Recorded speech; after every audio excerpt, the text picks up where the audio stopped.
guys, it's Rob and Christine again with Northwest Fishing and Outdoors. We are headed out to do some trout fishing. The weather is a little bit hit and miss, as normal, but we're going to a little place called Mineral Lake, which has some good sized trout in it. The season's been open for a few weeks now. We're hoping to catch some fish today. Yeah.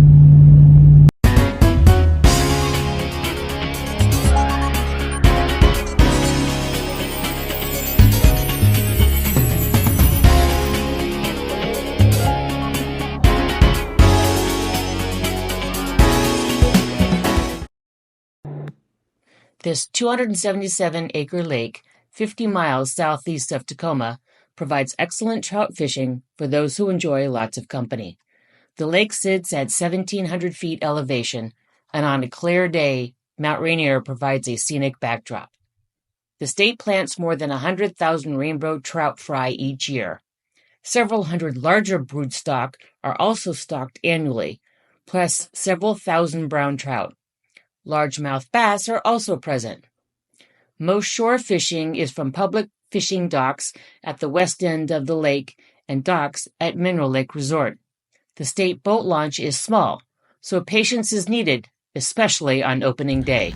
All right, we're finally out on the water here, and we're just using a lightweight. This happens to be a Shakespeare ugly stick, but a very light trout pole with a little triple teaser. Been pretty successful here at this lake. Put on just a little bit of split shot just to get it down in the water a little bit, and we'll troll at I don't know, 0.7 miles an hour or something like that, and see what happens.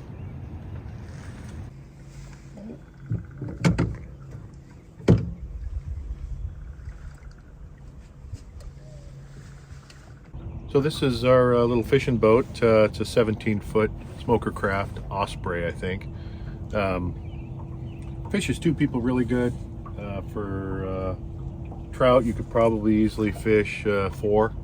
It's got a 90-horse Honda. It's also got a little 9.9 horse Honda trolling motor. They are tied together so that you can steer both of them from the steering wheel, or the helm as it's referred to in a boat. Has a dual battery setup for starting and for accessory. You can select it either way. You can run off of one and charge both, or you can run off of both. Got fishing pole holder set up right now, where I've got an adapter plate that we made to adapt the downrigger mount to a little Scotty pole holder mount, which is nice, so we can use the same mount for either our big salmon downriggers or these little trout pole holders. We also have some little, they're called a lake troll. It's like a downrigger, but it's all manual with some weights and hand levers and whatnot. Got pole holders underneath the gunnels. It's called the gunnel area. It's got an in-floor gas tank, which holds about 15 gallons, which will last a long time in this boat. We opted for the outboards. We had an inboard outboard last time, but it's super hard to work on. They use a lot of gas, and Hondas are like bulletproof. They last forever and always run. We haven't touched this thing for 9 months probably. We started it last weekend. Started right up. We got out here on the water, and I started the 90 horse right up. The other little one was a little harder. We don't use it as much. It was a little harder. Had to prime it a few times, but we got it started, and it ran perfect after it warmed up. We do have a radar arch. This aluminum framework is usually referred to as a radar arch, which happens to have a radar unit on it, or its namesake. We also have some lights shining front and back, so when you're out at Dark 30 salmon fishing, you can turn on the lights and see what's going on down here on the floor as you're getting ready, and it'll shine out in front of us. Really nice. We have a cover that's currently wrapped up in this sleeve up here that attaches here. It's a nice half-length cover. It's got some side curtains and a rear curtain. If it's really nasty, we can put a little buddy heater up here if we want to. We've got some storage, little glove box, and a storage area up here. We've got a VHF radio down here for when we're on the saltwater. We can reach the Coast Guard, we can reach other vessels, we can call for help, we can get weather reports, etc. This is our Lowrance instrumentation, where we have our GPS mapping, and it's also creating trails for everywhere we've gone, so we can go back and see where we trolled this lake. And if I want to, if we catch fish, I can mark it as a waypoint, so we can look next year and see where we caught fish. This is the sonar. It's actually showing what it thinks are fish. It's looking at the bottom. It's saying it's 26.5 feet deep, and wherever it's showing a radar signature or a density change, it's identifying it as fish. So fish are at about 15 feet right now, 10, 15. We're in 26.7 feet of water. This is super awesome. It's tied to that trolling motor, so that electric trolling motor, it's basically cheating. I mean, it is so awesome. I can sit here and I can push this arrow back and forth, and that thing will go where I want it. I can remote control the speed, and then I can push the lock button, and through this Lowrance power head here, this electronics gadget, it will lock the GPS direction, and it will angle back and forth and hold this heading and speed while we, land fish, tie up rigs or whatever. We don't have to worry about getting blown into a circle, which is usually what happens if you're just running with a trolling motor. As soon as you look away from your course and try and tie something up or land a fish, it never fails. The wind blows you off course, you start going in a circle, the lines get crossed up, it's a problem. But with this thing, it's pretty awesome. It came with the boat. I didn't put it on there, but I do have 2 brand new batteries that run it. It runs on 24 volts. Apparently, what I'm told is 24 volt system will last longer than a 12 volt system, even if you have 2 12 volts. If you tie them in series, I believe, it'll give you 24 volts, and it'll last longer than if you run them in parallel at 12 volts. Who knows? It's electricity. Nobody knows. So that's what we do. And if we have to, we can use the little trolling motor. Sometimes we do, sometimes we don't. But the little 90 horse will run this boat about 25, 27 miles an hour, so we can get across the water pretty fast, because we fish Puget Sound a lot. So you need to be able to cover some ground when you're out on Puget Sound. You need to be able to get out of trouble too, so you want to have some speed and power. So anyway, that's most of what we've got going on here. We do have a live well here. So this will suck up water. If I turn it on, it'll pull water in. Let's see, is that correct? I think you have to pour water in it, and then it'll circulate. I can't remember right now. No, it'll fill it and then dump it. Yeah, there's a fill button right here. That's right. There's a fill button over here, and then once you have it as full as you want, you turn it off. So you can put bait in there. You can keep fish alive in there. Whatever you want. It's pretty cool. Haven't used it a ton, but it's pretty good. And then there's a hatch up in the front where I have the built-in battery charger for the trolling motor batteries. And we had it plugged in all winter. So up here in Washington, winter is like 9 months, it seems like. But yeah, we had these 2 batteries on battery chargers. We had these 2 batteries on battery chargers. And it's worth the effort, because batteries are not cheap anymore. These stupid batteries are like $150 a piece, so it's good to keep them in good health. So you have a good battery charger, it charges them and it keeps them conditioned, and then when you go out on your first day fishing of the year like this, everything's supposed to work. And so far it is working. Absolutely have fire extinguisher, make sure it's up to code. You can go online, you can make sure that based on the length of your boat, you have all the safety gear that you need.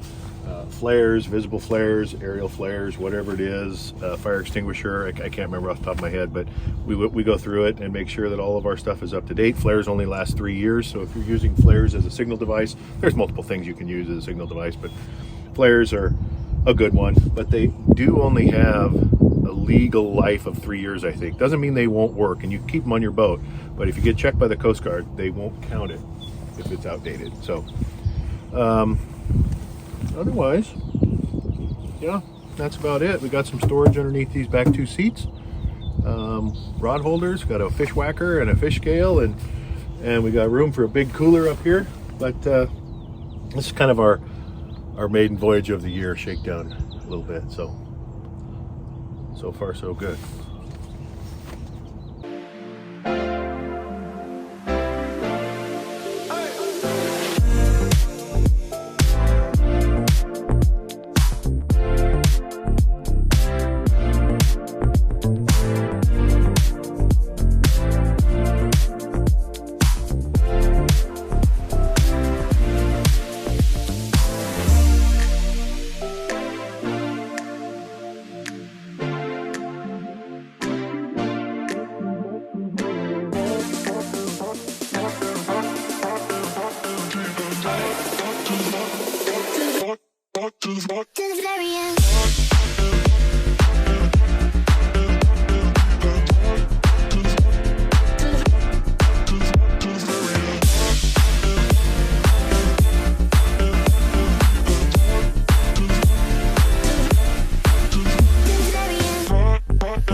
And unfortunately, I didn't have it on.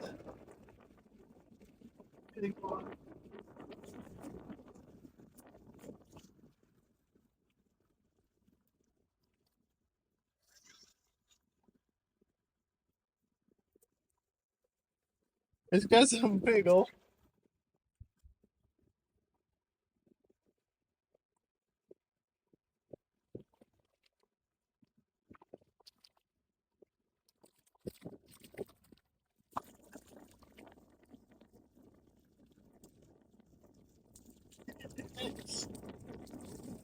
Yes.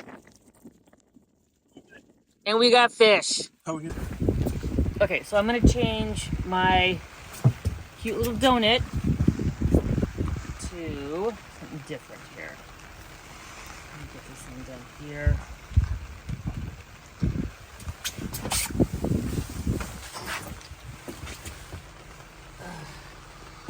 I'm not a fan of knots, and so all of mine are on swivels. So all I have to do is just unconnect and reconnect. There we go. So Yeah, it was already all tied up and wrapped around a wine cork. Of course, I'm going to use this little triple teaser. It's a little bright pink with some silver. Yeah. And we'll see how that one goes. Since I have had one bite, one fish, and he's had several bites and two to the boat. So, I'm going to give it a shot.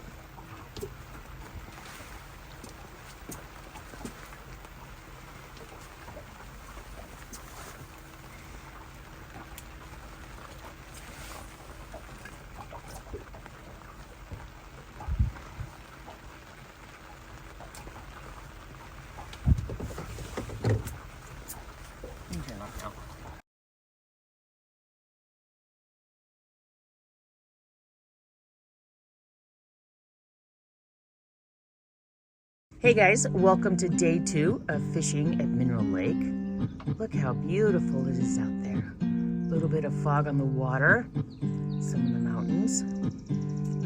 Rob has connected his to a little downrigger, and mine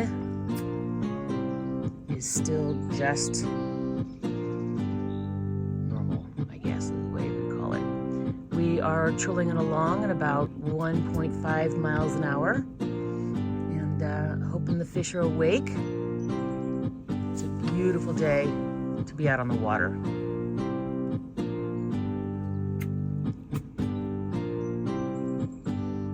Look how calm that water is.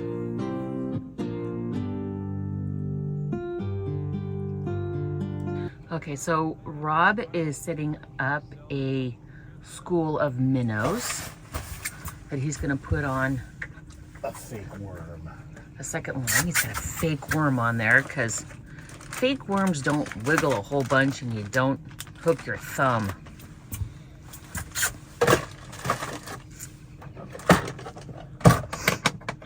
They do stink. They stink like crazy.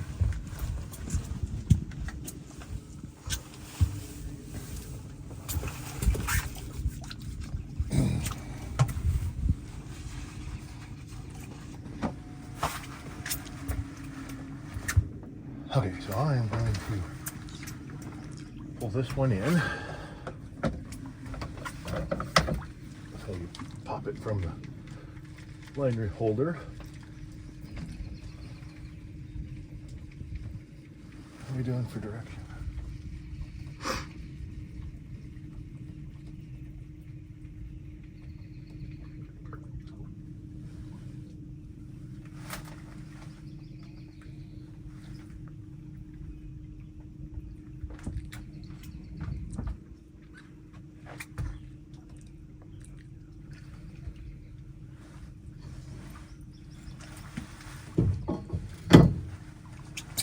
Okay, wind up the downrigger.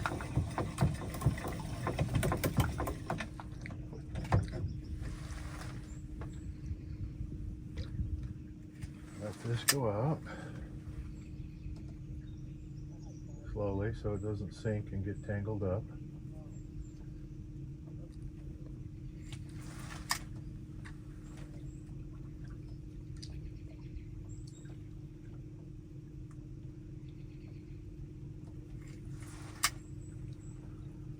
Okay,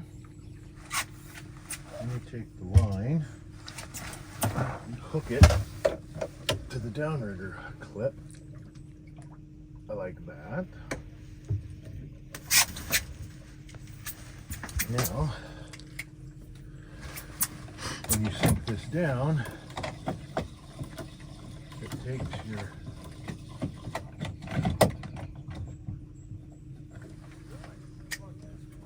fish attractors down with it. Then you take the slack out.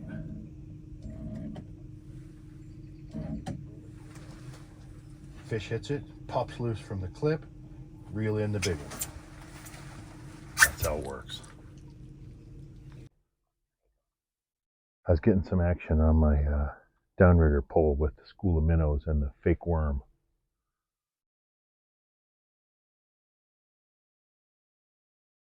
Dun dun. Dun dun.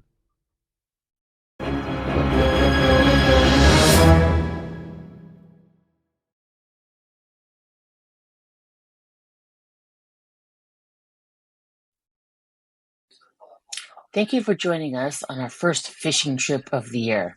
We're really glad you could be here with us. Go ahead and hit that subscribe button and the bell so you never miss any more of our adventures. See you on the water.